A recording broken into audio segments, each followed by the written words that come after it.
Hey, so I thought it would be pretty cool if I walked you guys through just the last two workouts that I've had. I started off Friday with an ab routine and glutes. I normally wouldn't do abs first, but this was a new gym I tried out on Friday. I liked it a lot, but it was hard to find stuff, so I just did the first thing that I found.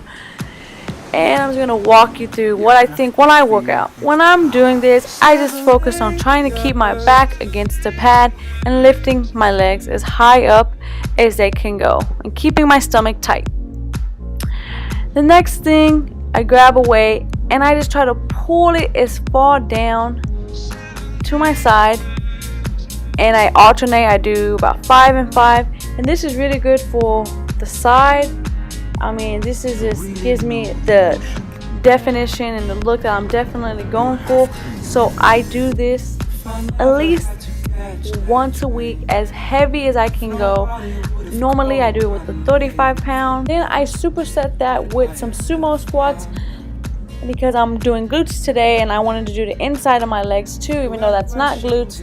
But glutes are really important, really key, and sumo squats just give you that extra definition on the inside of your leg, which I think is super important. Then I went into the side squats, and these are really good for your abs. I really wouldn't recommend it doing this heavy of a weight because you can't really keep your form, but definitely will lower the weight next time and just focus on my form. That's me right there.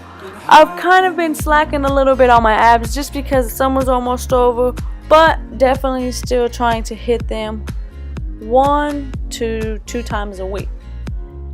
And then after I did my abs, I moved on over to glutes, isolated glutes, and this is all stuff you could do at home. So if you would like, just maybe try it out. I'm gonna slow it down and just talk you through it, just what I think of, what I try to connect my mind and my body, just because I think that's so important. So right here, the main thing I'm focusing on is keeping my knee that's on the ground as tight down, not moving it, just keeping it sturdy, keeping my hands pretty neutral. I'm kind of swaying a little bit, like going down, but that's something you don't want to do.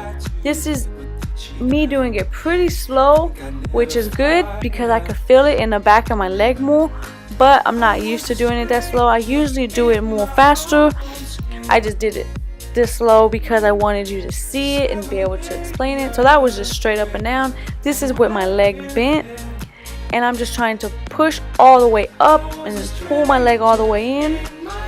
And as long as you feel that right there at the top, just that your glutes just tightening, just that pull, then you're doing it right. And you have to just customize it and do it the best way you feel that tension in the back of your leg. If you feel that tension, that your glutes just like expanding and whatever, then you're doing it right. You know, it's not really a right or wrong way to do it. Whatever works for you.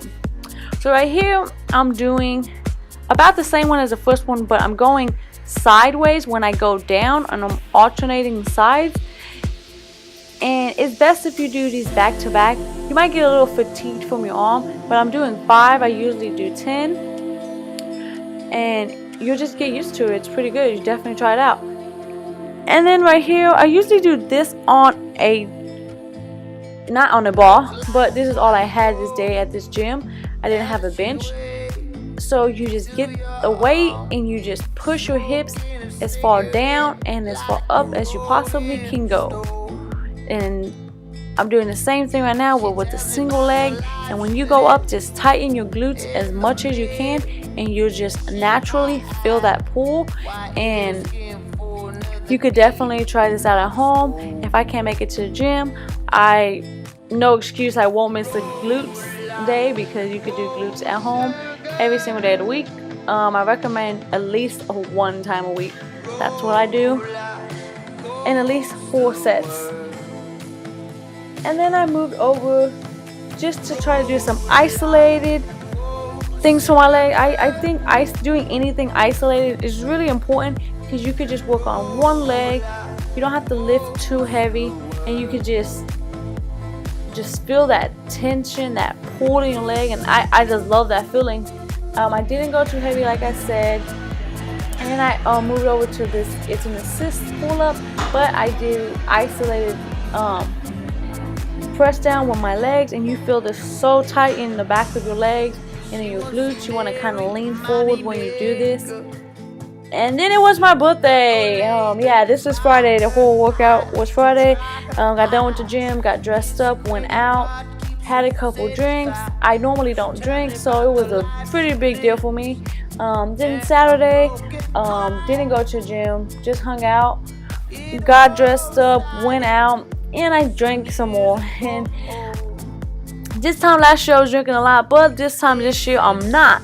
So it was a pretty big deal. I kind of just let myself drink this day because I turned 25 and I hit my weight goal. My summer cut's over.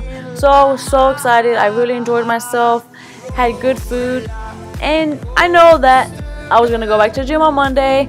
And I just wanted to enjoy this day. So I definitely would say it was a successful 25th. It was awesome.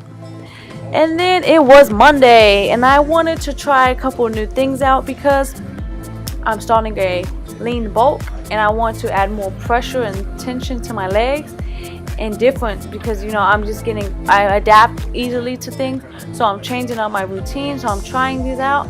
This is a front squat, I would call it, because the weight's in front of you. And I did the first 5 quick, and then I'm doing the next 5 to 10 pausing at the bottom.